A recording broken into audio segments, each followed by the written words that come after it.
As we continue in the space of health, as we continue to strive for wellness and the exciting changes that are going on in our body, as we're using fasting, reversing our diabetes, how do we make sure, how do we set ourselves up for success as we get into fasting?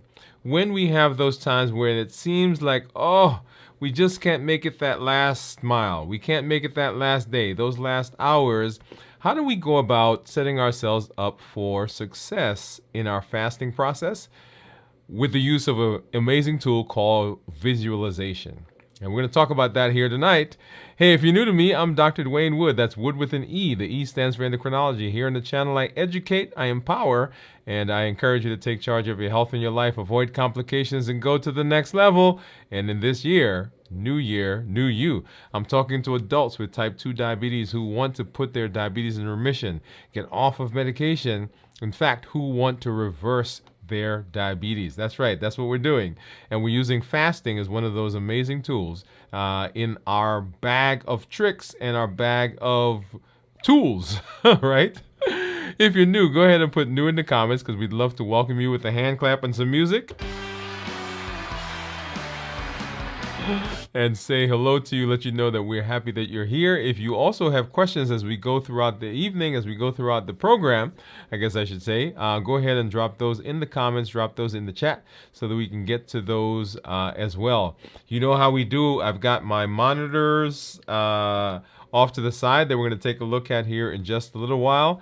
And right below, I've got my Dexcom Clarity Report as I am right now 27, let's see, 27 plus hours into this week's 72-hour fast. As you know, we've been doing that on a continual basis. It's one of the tools that we do, one of the tools that we use, and we're happy to come and share with you what's been going on in my fast as we move to better success. Okay, I do see that we have one of our community members out there, so I'm going to hop over and say hello really quickly. And hey, Jennifer, glad that you're here. She said, howdy all, glad that you're here. Whatever platform you might be on right now, visiting with us, make sure that you just drop us a note to say hello, okay? Because we're glad that you are coming through. As I do always, we're going to do a check-in, so let you know where I am in my fast, and then we're going to take a look at my blood sugars before we get into our discussion for this episode, and it's a very fascinating one that we're going to get into. If you've not already done so, this past Monday on Dwain Woode MD Live, of course, we did our show that we do once a week. I guess I should say once a week because we're here multiple times a week, but that is our flagship show, Dwain Woode MD, live on Monday at 7 p.m. Central. And this week we talked about success in the final stretch. Success in the final stretch as we've been moving through New Year, New You. We've been talking about having unlimited potential as we move into the last phases, right, of this process, last phases of this year. And we've got to regroup. We've got to think about some of the things that we're doing. We've got to look at our goals. We have got to refocus for some of us. And this is an amazing time to begin doing that as we move into some very interesting times over the next few months. So make sure you get back and watch that on the channel. That is, like I said, Dwain Woode MD Live, and it is the final stretch, how to be successful in the final stretch of our process. And so let's hop over and let's take a look at my check-in. And you know, there are three things that we always do. We do how we're doing emotionally, how we're doing mentally, how we're doing physically. And when we talk about the check-in really is to begin helping you ask some questions as you're moving through the process as well. I share with you where I am, how I'm feeling, and then give you some pointers for what things you should be thinking about and what things you should be looking at as you are also moving into the check-ins. You should be checking in with yourself to make sure that you are doing all the things that you need to do to set yourself up for success Okay. All right. So physically, and when we talk about physical in terms of fasting, often what we're talking about here is how people are feeling in terms of their energy level, whether they're feeling drained, whether they're feeling tremendously fatigued, other than fatigue that comes because you didn't rest, right? We're talking here now about the drop or dip in energy that sometimes people will feel as the body is beginning to switch from using certain, I shouldn't say certain, using carbohydrates as the source of energy and probably getting into fat burning, ketosis, and so forth. So sometimes people will feel that as a drop in the energy, and that shows up physically. Now, let me hasten to say that if you're not doing a good job of resting, then you may feel the drop in energy, and sometimes you think that it's the fasting that's doing it, but it's actually not the fasting, it's just that we didn't rest, okay? So right now I'm feeling good. I'm feeling energetic actually. I last night came home, and of course, we didn't do a show last night. We usually start our check-in on Wednesday, and I came home and sat and talked with my son for a little while. He went to bed, and I went to bed. My wife was out, and so we went to bed early, even before she came in, and so I was knocked out,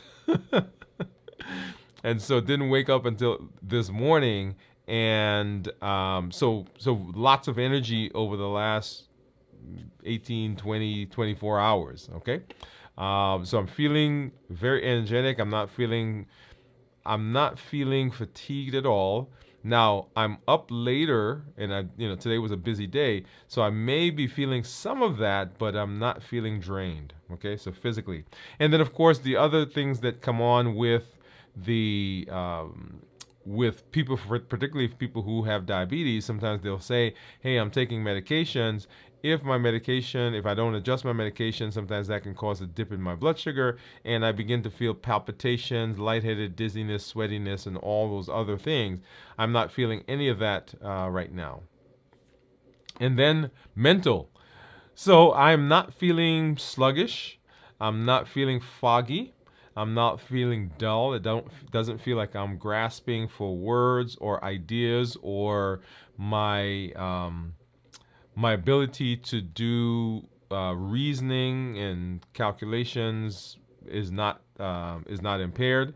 I think I shared with you guys that one of the things I do is I listen to podcasts, or a couple of channels that I do, and they do math. That's what they do. They do algebra. They do differential equations. They do calculus.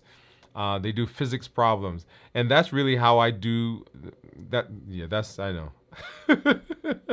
I know. It's a weird thing, but that actually relaxes me, believe it or not, and I can always tell when I'm feeling a little bit sluggish, because sometimes trying to do a problem, it takes me a little longer than it normally would.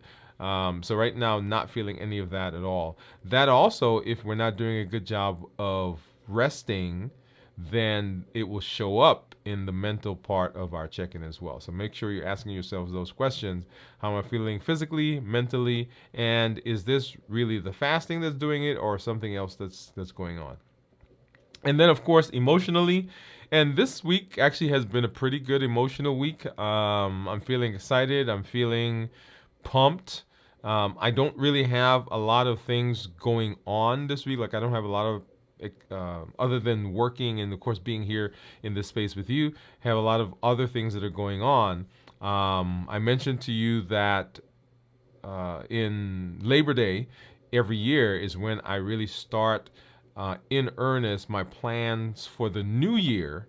And so, we went away on our trip, and I've got all these exciting things that are in my head. I've got papers and my journal, and I'm sending out emails. So for me, that's an exciting process, and so that pumps me up. So emotionally feeling pretty good. On Fridays, we normally do our check-in where we do a complete review of fasting. So, and we will go through this check-in on each of our check-ins, But then on Friday, when we do our complete review, we'll go into more detail, more depth with all of that information. All right. Let's go ahead and take a look at actually looking at my blood sugars. Before that, let me just hop over and say hello to another community member, Steve. Hey, Steve. Steve is saying hello, Jennifer. I'm glad that you are here. And then I do see some folks over on Instagram. So welcome to all of you that are out there, whatever platform you're on. And then a special shout out to my folks on Twitch. We've talked about all the other platforms, and I just want to give a special shout out to you.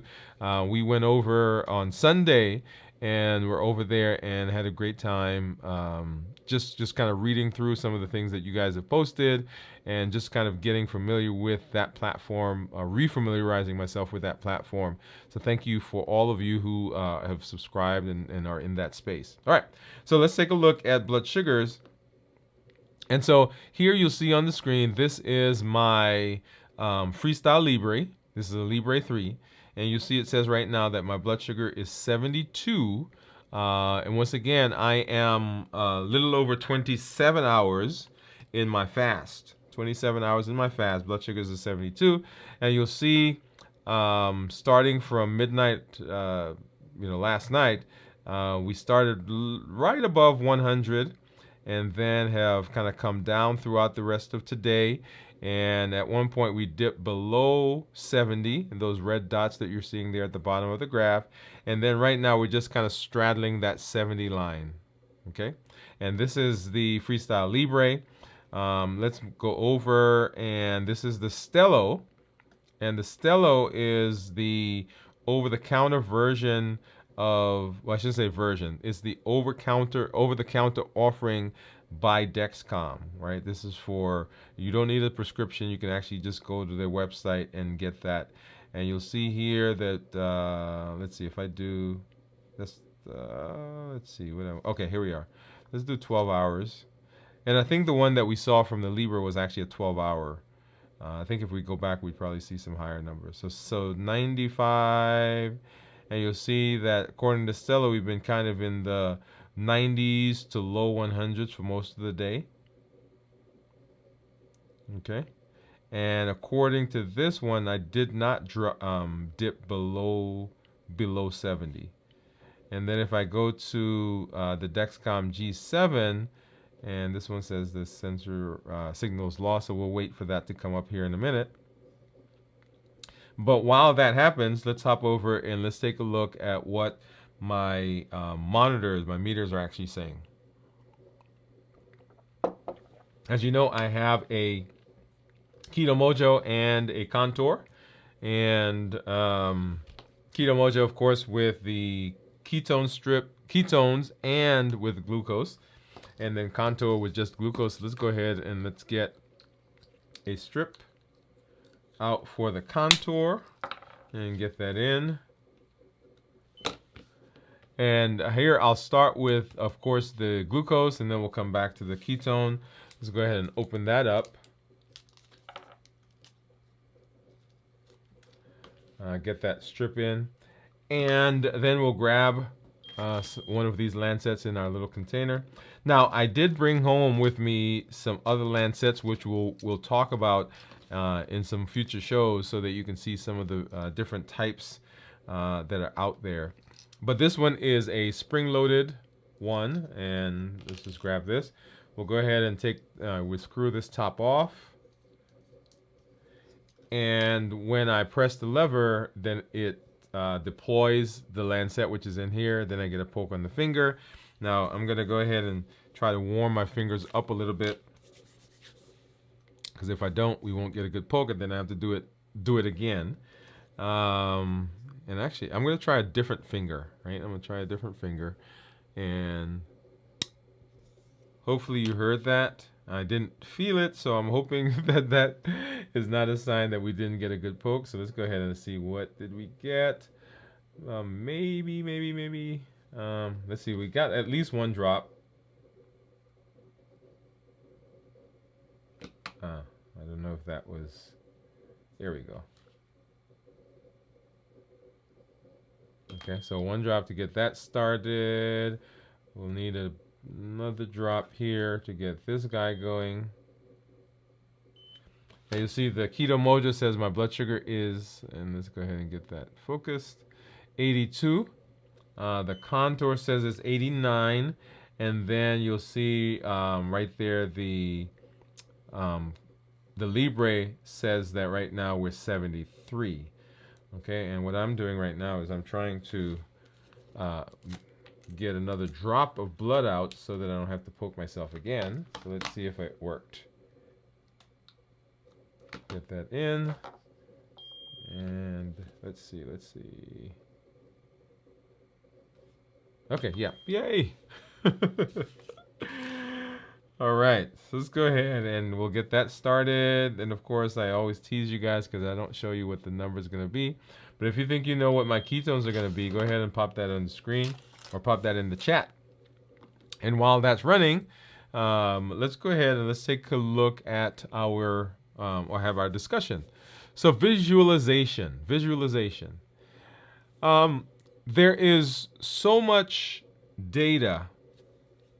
There is so much that's out in the world about visualization. And often it gets couched in kind of a mysticism. And I want to talk specifically about using visualization in the fasting state or space. But I'm going to make a point at the end. So go ahead and make sure you stay for the point that I'm going to make at the end. So visualization, and the question is, can visualization really help you be successful in fasting, right? So that's the question that we're asking.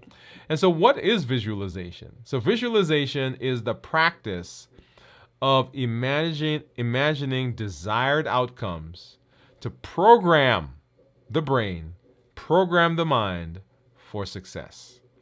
And let's put a pin right there and let's have a discussion. A lot of times, the reason we don't succeed at certain things is because we can't imagine what success looks like in that space. Yeah? If we can't see it, if we can't visualize it, then we don't believe it can happen. So you don't believe that you're going to pass that exam. So guess what? You don't pass. You don't believe that you are able to lose weight. You don't believe that you're able to speak in public. You don't believe you're able to shoot a basketball or run or start a business or start a podcast or write a book or write a poem or recite a poem. Whatever the thing is, whatever the desire is, if you can't visualize it, it's difficult to achieve it. When we are able to see something, then that is a cue to the brain that that thing exists. And the brain then processes that differently than if we can't see it. Yep. So your brain responds similarly to vividly imagined things, just like it responds to something that is tangible sitting in front of you on the table. So the signals, the neurons, are firing in similar ways when we do a good job of imagining. So visualization is simply the practice of imagining desired outcomes so that the brain now picks up on that and it does everything in its power to help us achieve that. One of the things that you may have heard me say, but I'm going to say it again. The brain, the mind, it does not like to be wrong. So whatever we tell it, it will find a way to make that come true. So if you say you can't do something, then the brain says, how do I make those two things true? So the brain starts to find ways where you can't do that thing. So I can't fast. I can't lose weight. I can't control my blood sugar. And so what happens is when you try to fast, the brain makes you what? Have a craving. When you try to maintain good blood sugars, the brain pushes you to eat something that causes the blood sugar to go up. Notice what's happening. When you try to get organized, when you try to do your to-do list, your priority list, the brain says, hey, this is the time for me to call mom. Right? Because you say, I'm not organized. I can never get things straight. I can never prioritize things. So now you're sitting down to get ready to do the thing that will help you prioritize and get organized. And the brain says, hey, let's go call mommy. So it derails you to make what you've told it true. So the opposite is also true. If there are things that you tell the brain, then it will do things, it will put you in a position, it will put you in a space to make that come true, to make it true that you are whatever you say you are. I am, I tell myself, a content creator. So my brain is always looking around for things that are content. Right? In fact, I told you guys that I'm working on a project right now that I was really watching a podcast. And in the podcast, they were talking about this process. And my brain says, hey, you do this regularly. So let's create some content from that. And that birthed this content that I'm creating right now. You guys will see that coming out. Right? So now, because I tell myself I'm a content creator, everything around me becomes content. So I'm always seeing content I can't shut it off anymore. Because it's there. Because the brain is now my ally. So visualization is the way of the practice of training the mind, of programming it to be successful. That's what visualization is. So let's talk a little bit about the science behind visualization. The science behind visualization. So visualization strengthens neural pathways. Neural pathways that are related to focus and discipline. So neural pathways, let's talk a little bit about that. So in your brain, there are synapses, there are nerves that go from one place to another. That's how a lot of the body communicates. Now, as a hormone guy, right, I think the best thing in the body, those are hormones. So the body communicates through hormones. Like, your thyroid sends a hormone to your toe or to your heart or to your muscles, right? So that's a communication. The body has vessels, arteries and veins that go from one place to the other that carry with it, blood and other nutrients and signals that go from one place to the other. Your lymphatic system has lymph that's transported throughout the body. So lots of pathways that are there. One of the pathways that exists in the body is the neural pathways. These are neuronal connections. So from your brain, there's a signal that goes to your spinal cord. From your spinal cord, it goes to your arms. From the spinal cord, it goes to your legs, right? So those are pathways. And the signal has to get from one place to the other, and they go through these neurons. So in order for us to learn something, a neural signal has to develop. So you see something out here in the world, and the eyes pick that up, and the eye sends a signal, and that signal travels along the neural pathways, and it goes to the brain, and it says, "Hey, in my hand, there is." I mean, let's use this, right? So here's that thing. So that's a connection. That's a neural signal that says, "Hey, there is something in my hand." And the way that we strengthen those things, right? So now I recognize this. We recognize faces by learning. We made a pathway, right? So that's why babies, right? Because babies don't know mom. They don't know dad. How do they learn your face?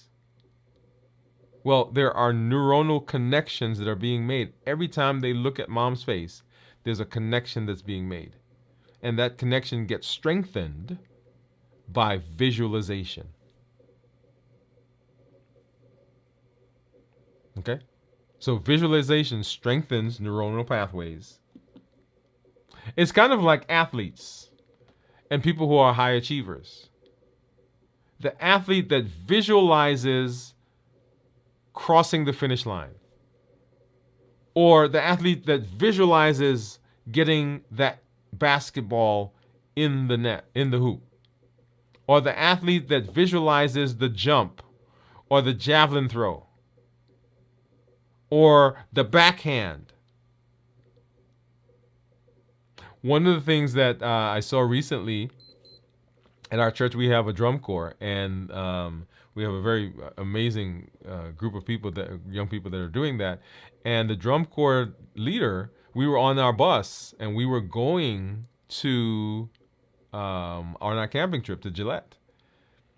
And he got up, he said, "Hey, we're going to practice," right? And I was like, "How are we going to practice? Are we going to take all the drums out?"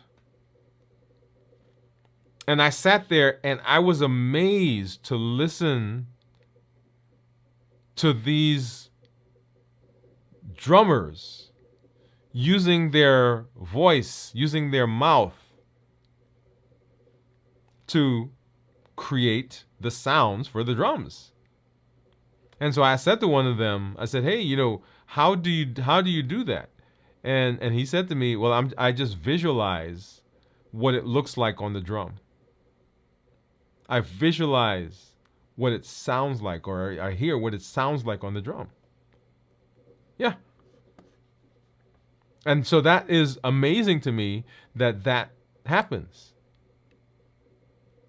So visualization strengthens those neuronal pathways. Just like athletes and high achievers use visualization to improve performance, to reduce stress, right? All of those things are done through visualization. So that's the science behind it. It strengthens those neural pathways. So why is visualization useful during fasting? Well, when we can visualize the end, when we can visualize the success, when we can visualize the benefits, then we can overcome hunger and cravings. Right? Because the for instance, cravings are simply the brain saying that I want that thing. And visualization is also in the brain.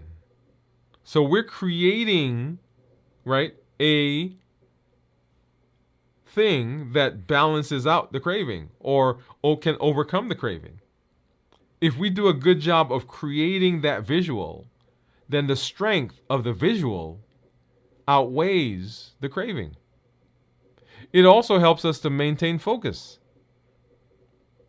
Because if we're not careful, we can be pulled in a direction because family is eating, because people at work are going to lunch, because there's stuff around me. Remember the heat model: habits, emotions, access, and taste. But when I'm visualizing, then I can maintain focus on where I'm heading rather than the things around me.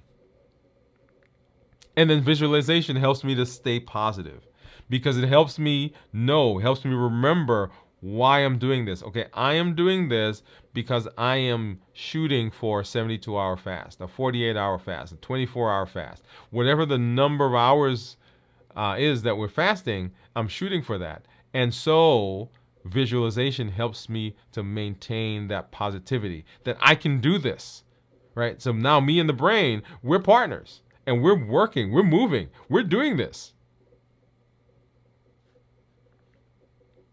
And it is helpful during fasting because in the process of fasting, sometimes there are other things that will vie for our attention, and there are those triggers that try to push us off of our desire and our plan to maintain our fasting. So visualization is a powerful tool to be able to do that. Okay? So step-by-step process. How does this work? Number one, we want to set our intention. So our intention is to fast for 24 hours. Our intention is to fast for 48 hours. Our intention is to fast for 72 hours. Our intention is to do a 16-8, an alternate day fasting, a time restricted fasting. Whatever the process is, we've got to set the intention, because if we don't do that, then it's variable, and it's more likely that we're going to get off track because we don't know, we don't have a firm that, hey, this is what's happening. Several years ago, my wife and I, we were in Texas visiting some friends, and we met, we met some new friends. And one of the things that they kept saying, and one of them did some planning, right? They were event planner. And we would be going somewhere, right? We had a time that we need to leave the house. And they would say, okay, this is a hard leave, or this is a soft leave, right? So, hey, we've got a soft leave at 3 o'clock, but we've got a hard leave at 3:30. What that meant was at 3 o'clock, hey, we need to be leaving, but you still got a little time if you got some things to do. But at 3:30, by God, we need to be in the car. Not now thinking about leaving. We got to be in the car getting ready to go. And in this process, if you don't set intentions, it all becomes very soft. It's like, oh yeah, I think I'm going to fast for 24 hours. Oh yeah, I think I'm going to fast for 48 hours. And then something happens. It's like, well, I didn't really intend to fast for 24 hours, or I thought I was going to, but I'm flexible. Maybe I'll just do 18 today. Notice what happened, right? Because we didn't set our intentions, then it was easily manipulated. Number two, we want to create a clear picture. Create a clear picture. Not something that's vague. I think I've shared with you all that one of my favorite places to go in my mind when I need to get away, when I'm visualizing, is I go to a place called St. Simon's Island. Yep. And when I go to St. Simon's Island, I don't just go and say, okay, I'm going to St. Simon's Island. I imagine the trip. That's right. I imagine the trip. So I begin by planning in my head, okay, we're going to get in the car, or we're going to go from Monday to Tuesday, or Monday to Friday, right? We're going to drive. We're going to fly. Whatever we're going to do, I'm imagining, okay, what do I need to pack to take with me? And now I'm packing my suitcase.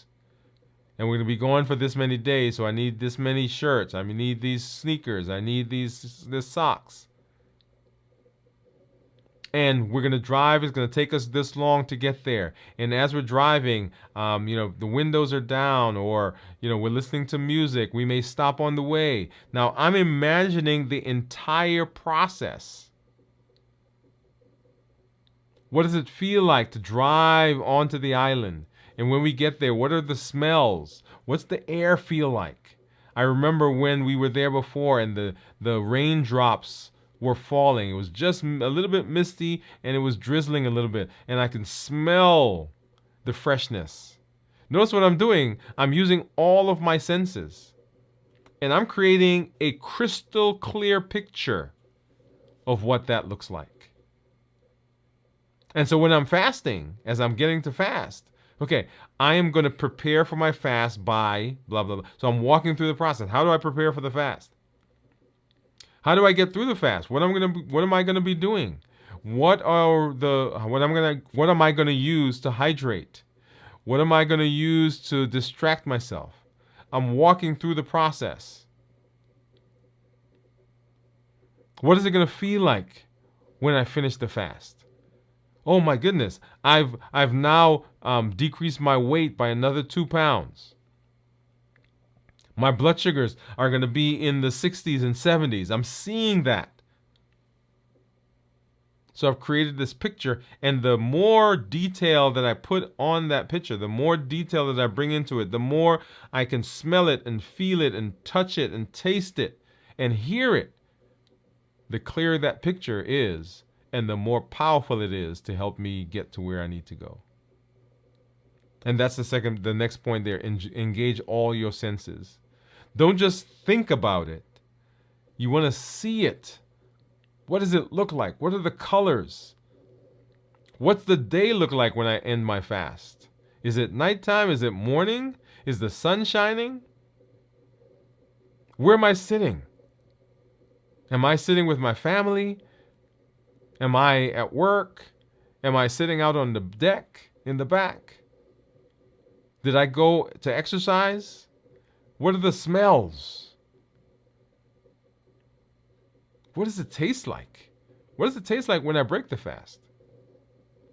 Engage all those, because that gives more richness. It gives more fiber. It gives more body to that visualization. And then you want to repeat that daily. Right? So if you're doing multiple day fasts, then hey, this is a great way to do that.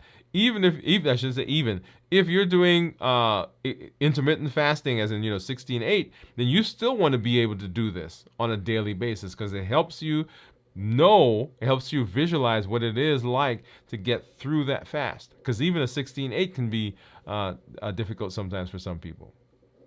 Be a challenge. I should say difficult. Be a challenge for some people. Okay? So that's the step-by-step process. So when and how do you practice visualization? Visualization can be done at any time, but some of the best times are early in the morning. Now, I'm a night owl, and you guys know that because I'm here, right? I'm here in this space all the time. And I get a lot of my work done. But when I get good rest and I go to bed and I wake up early, because when I go to bed, if I go early, I'm waking up early, right? My body it'll wake me up in the morning.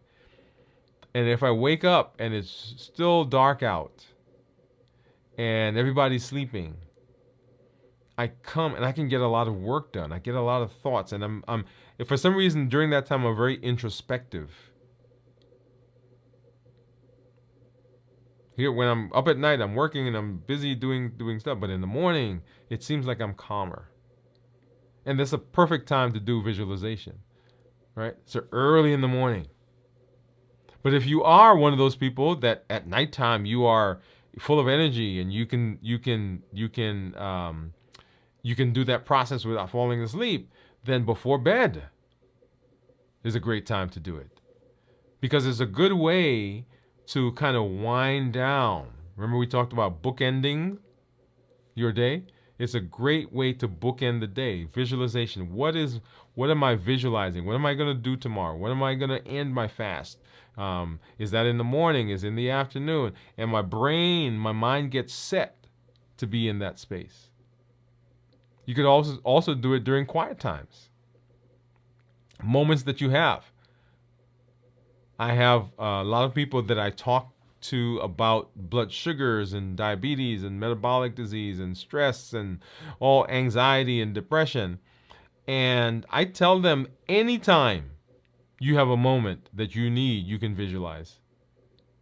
You can stop, you can pause, you can go into that space in your head. And that's why it's important to create that thing, right? So don't just wait until the time you need it That's why it says do it on a daily basis.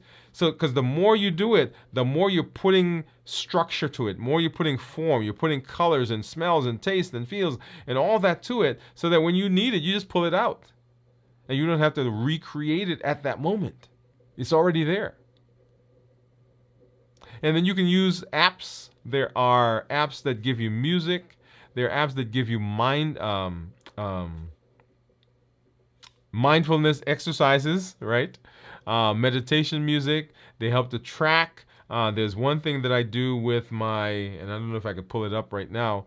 When I do my coaching, there is a centering exercise that we do at the beginning of my coaching sessions, right? That has some music, and it has some time, tells you to breathe in and breathe out. So all of those things are great ways to get yourself in the space of visualization. And then start small. Start small. Don't try to visualize a massive, undertaking, right? Start small. Visualize what it's going to be like, how you're going to feel when you get to the end of the fast. And then you can begin to add depth and texture and color and feel and smell and all those. But start small.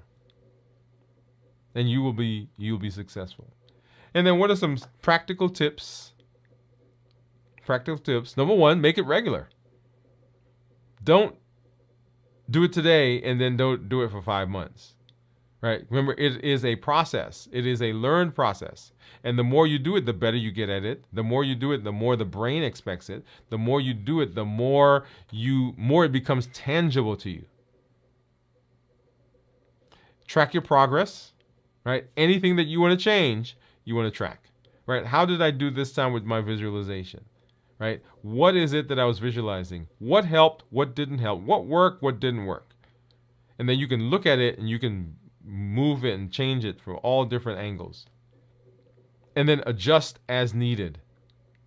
Adjust it as needed, right? Don't just stay in the same place, the same form, if it is not working. Change the visual. Change the color. Change the place that you're at. Change how you're seeing it. Change the smell. Change it to suit what you need at that time, at that moment. Now, I said I was going to share with you something at the end, right? If you stayed by. And here it is. So visualization is great for fasting because it helps you to stay centered. It helps you to remain clear. It helps you to remain focused. It helps you to stay positive. It helps you to get over cravings and hunger, right? All those amazing things that we just said. But here's the beauty if you learn visualization. You ready for it? You can apply it to any area of your life. Visualization is one of those things that we call keystone practices or keystone behaviors or keystone habits. And a keystone habit is something that you do that can affect lots of areas. It's like a domino. Because if you learn visualization in this space, then you can take what you've learned and you can begin visualizing elsewhere. You can begin visualizing your finances. You can begin visualizing your relationships. You can begin visualizing your education and your professional life. You can begin visualizing that home that you want to buy. You can begin visualizing that new task, that new skill, that new certification. Notice,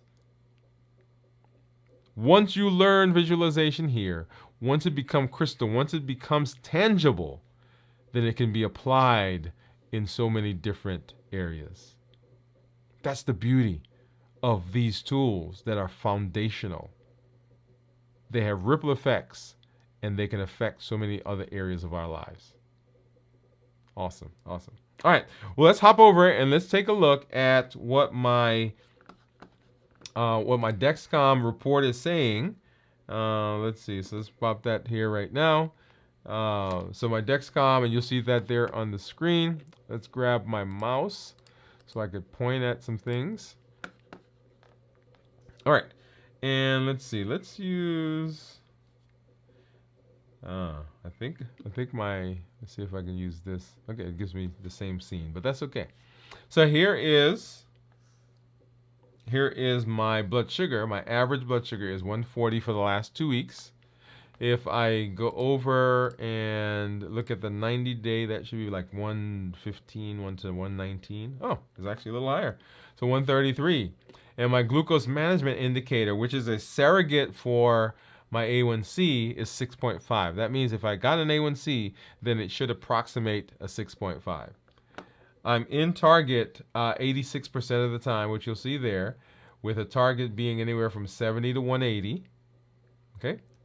And then if we look at the daily graphs, and remember, I am now, let me see, 26 plus hours into my fast. And so we started the fast right over here. Right about here, yesterday. And so 130, 136. And right before that, notice that we had a spike in blood sugar, right? And I may share that with you. Let's see where, oh, wait, there it is, right? So I had a spike in blood sugar. So I just finished eating, and then we started fasting.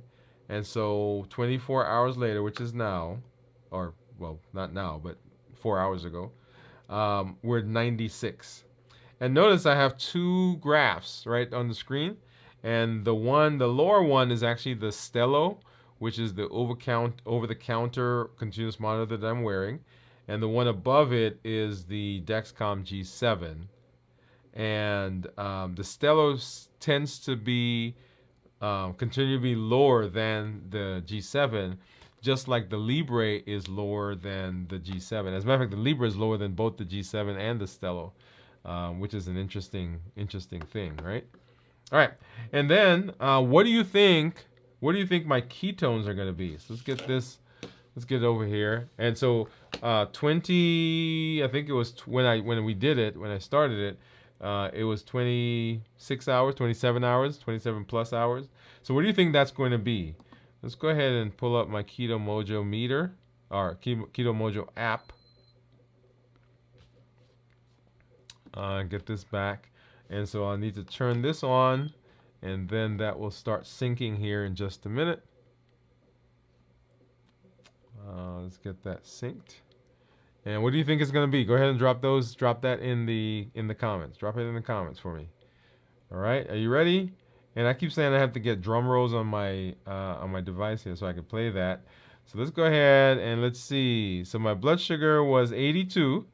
And my ketones were 0.7. This is, like I said, a little over 27 hours of fasting. If I look at the graph, and you'll see the turquoise line, those are ketones, and the tan line, that is my blood sugar.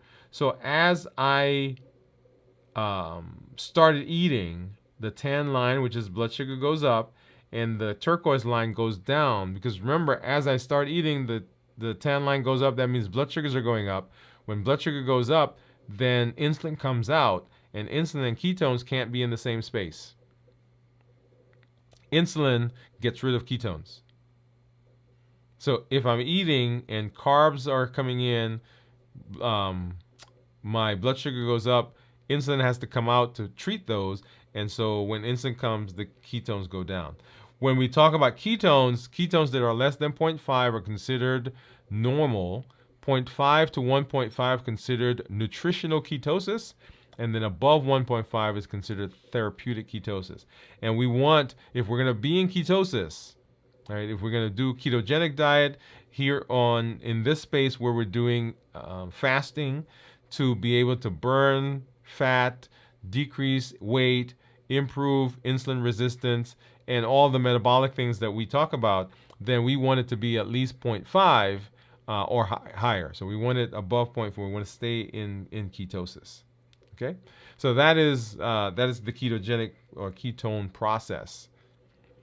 And the longer we're in, or longer we're fasting, theoretically, the higher those ketones should go. And so when we check in again over the next couple of days, as we do our 48 and 72 hours and so forth, then you'll see those ketones, and they should start climbing. Now, one of the things that I've said I've done, and I've done it some, but I've kind of reverted, is when I brush my teeth, the toothpaste has some sugar in it. Okay, and so I tried some toothpaste before, and I did not like it. It was, yeah. And so I went back to using my regular toothpaste. But one of the things that we'll talk about is what that does to the process, right? Because if we're taking in things with carbs, then we're breaking that fasting for that little time. But anyway, that's a whole nother conversation for us to have in how we want to do that. As I've talked about, and we do in this space, we're doing non-carb, non-calorie containing foods. That's why we're not using bone broth, for example, for hydration, because it has calories. Okay. All right. Let's see what else. So visualization. Let's go back there for a minute. So what I want you to do is I want you to begin developing the practice of visualizing.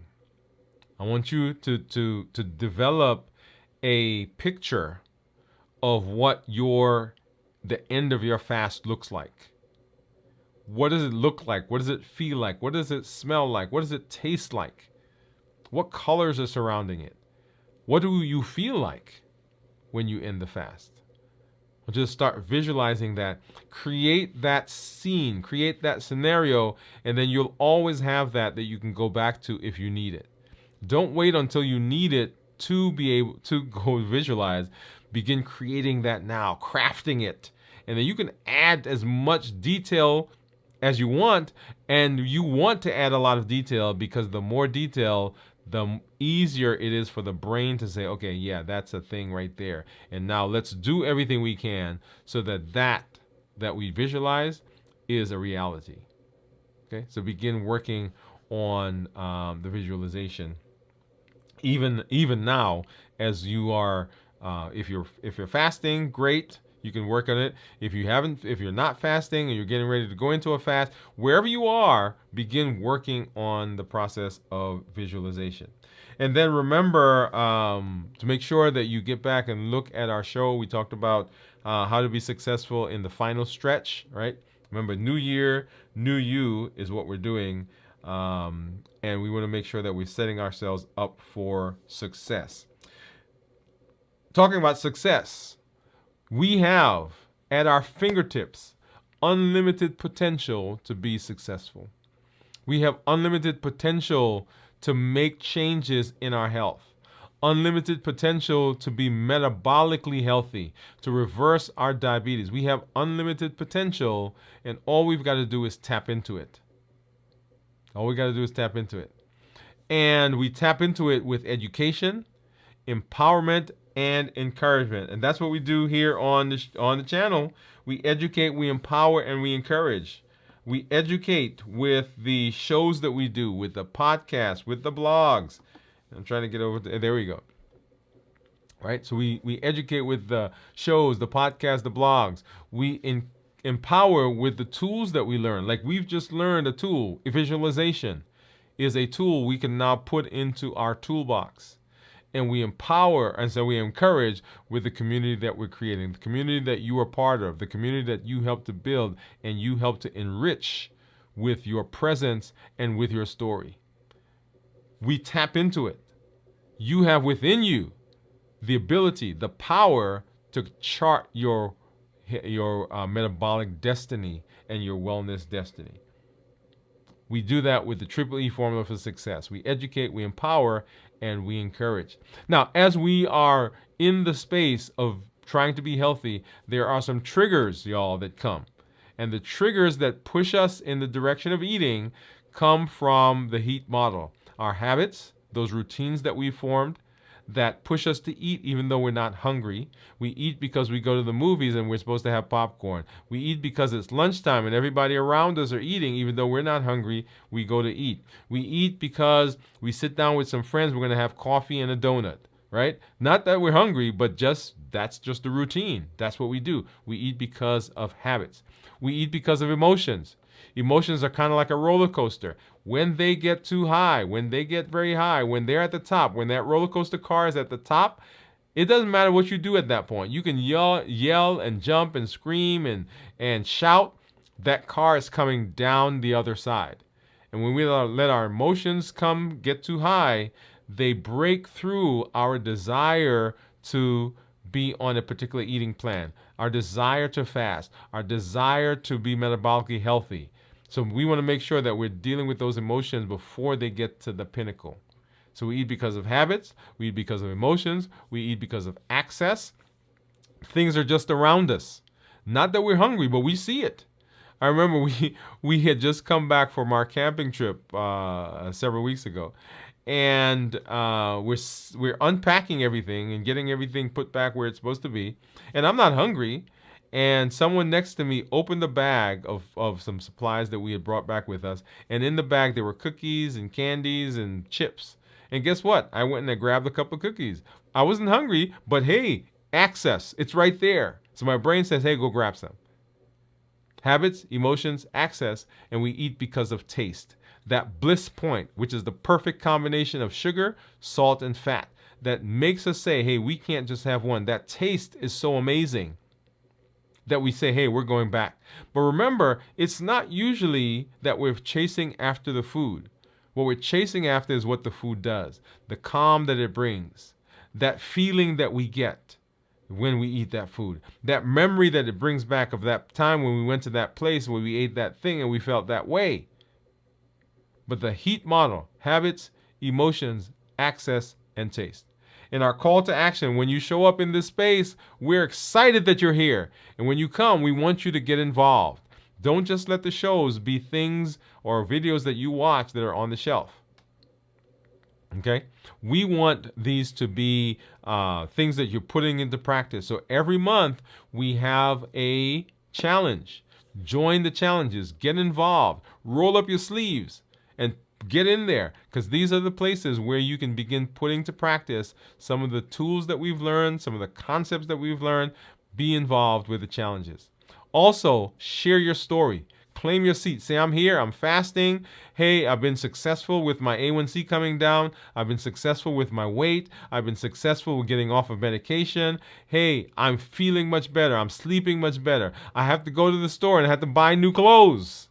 Share the successes, because when you share those, we know that we can do it. When you're having places where you're not being as successful, we're having some challenges, some humps, some bumps, share those as well, because we as a community get to come around and we get to encourage you. We get to let you know that you're not by ourselves, and we know that we're not by ourselves. And then invite a friend. Let them know that your family, your friends, your colleagues, your work, your teachers, your church members, let them know that they have the potential to make changes in their lives, in their health. You can be the voice to begin sharing that with them. Invite them to the space. Say, hey, let's go watch this video together. We just had a celebration, 1,000 videos uploaded. 1,000 videos that have been uploaded. They're all out there on the channel, and they're available for you to go and use and to begin setting yourself up for success. Remember our pillars for reversing diabetes. We decrease insulin, we suppress the appetite, and we reduce sugar. That's it. Everything falls under those premises. If we decrease our insulin, if we suppress the appetite, and if we reduce the sugar, then we're setting ourselves up for success in reversing our diabetes and being metabolically healthy. If you're out there and you're saying to yourself, wait a minute, I'm not diabetic, so I don't have to listen to that. No. That's not true. That's not true. Because remember, the things that we talk about not only affects diabetes. Now, diabetes is the prototypic metabolic disease. But all of those other things, high blood pressure, high cholesterol, non-alcoholic fatty liver disease, polycystic ovarian syndrome, coronary artery disease, and on and on and on and on, all of those will respond to the fasting, will respond to decreasing insulin, to suppressing the appetite, to reducing our sugar. All of it responds.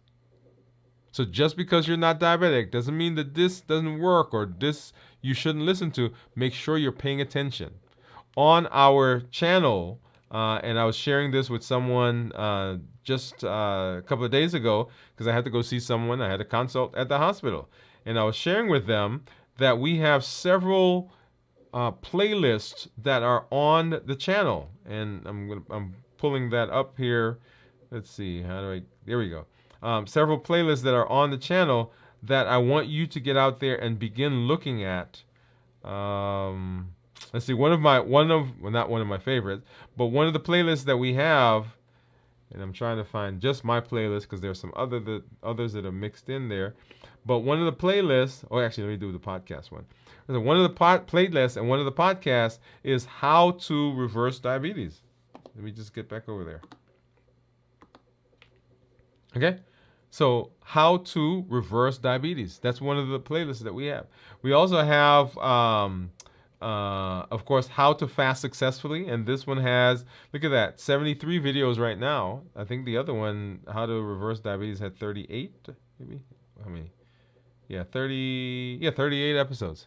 Right? So, all the episodes that we were walking through. Fasting for the beginner. Right? So, that one right now has 20 episodes. And then there's one that we did way back when that's called Mastering Diabetes, which is really just kind of a walkthrough of what diabetes is. And this is the one that I shared when I went to the hospital just last night to see someone. Was a new diabetic, knew nothing about diabetes really. And so it said, hey, here's this playlist, go through, and now you understand about diabetes, and then come back and let's watch how to reverse diabetes. Okay? Right? So as you're talking to people about, okay, where do I start? Oh, let me get this thing off the screen. As you're talking to people about where to start, one place to start would be Mastering Diabetes. And it talks about all of diabetes, what diabetes is, type 1, type 2, some of the complications, some of the places that we'll see problems, medications. It goes through that entire process. And then we come back and now we've got how to reverse diabetes. And we reverse diabetes, and remember this one has all the episodes that we've done, walking through the New Year, New You process. And then, right, one of the amazing tools that we're using, how to fast successfully. So notice the progression. What is diabetes? All about diabetes, mastering it. Then let's talk about reversing diabetes. And then, okay, what are the tools that I use to reverse diabetes? How to fast successfully. You got it? Okay. So as you're sharing, as you're talking to people, that's how I want you to begin talking and using the things that we have on the channel. All right. As always, I am very excited to be here. Always glad when I get a chance to spend time with you and begin to share and experience what you're experiencing and share in the community together. I just love it. I just love it. Anyway, as I always say, this is Dr. Dwain Woode. That's Wood with an E. The E stands for endocrinology. Here on the channel, I educate, I empower, and I encourage you to take charge of your health and your life, avoid complications, and go to the next level. And in this year, new you. We'll see you at our check-in tomorrow, and then on Friday, and then we'll see you for videos from the vault Saturday night, 9 o'clock Central, Sunday morning, This Week in Review at 6 a.m. Central, and then we'll see you again on Monday at Dwain Woode MD Live, 7 p.m. Central. Good night, everybody.